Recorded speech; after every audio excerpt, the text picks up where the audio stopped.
ராவணன் ஒரு அரக்கனா? இல்ல, மரணத்துக்கு முன்னாடி இந்த உலகத்துக்கு ஒரு உண்மையை சொன்ன ஒரு மனிதன்.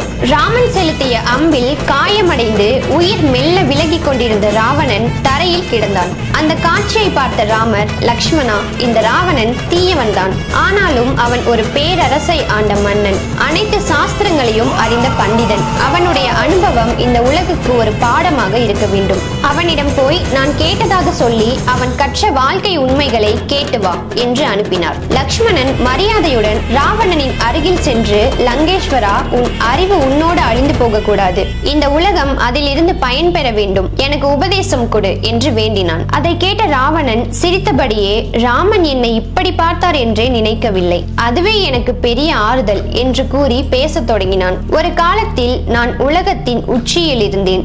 தேவர்கள், நவகிரகங்கள், யமன், இந்திரன் கூட என் ஆணைக்கு கீழ்ப்பட்டார்கள். அப்போ எனக்கு ஒரு நல்ல எண்ணம் வந்தது, இந்த உலகத்தில் யாரும் நரகம் போக கூடாது, எல்லாரும் சொர்க்கம் போக வேண்டும் என்று. ஆனால் அந்த நல்ல எண்ணத்தை நான் உடனே செய்யவில்லை. நாளைக்கு என்று தள்ளி போட்டேன். ஆனால் ஒரு தவறான ஆசை வந்த போது மட்டும் உடனே அதில் குதித்தேன். அதுதான் என் அழிவுக்கு காரணமானது என்றான். இதிலிருந்து நான் கற்ற உண்மை என்ன தெரியுமா?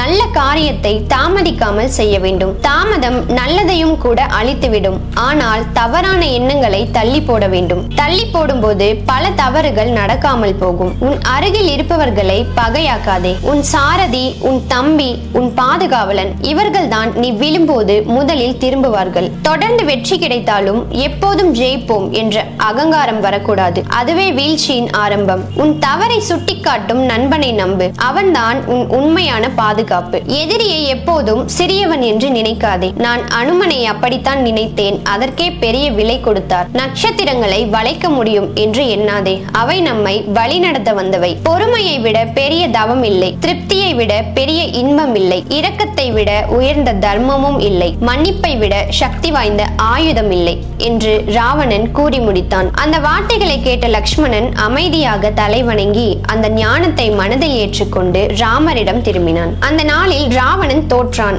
ஆனால் அவன் சொன்ன உண்மைகள் இந்த உலகுக்கு பெரிய பாடமாக மாறின. அதனால் இந்த கதை நமக்கு சொல்ல வருவது, நல்லதை இன்றே செய், தவறானதை நாளைக்கு தள்ளி போடு.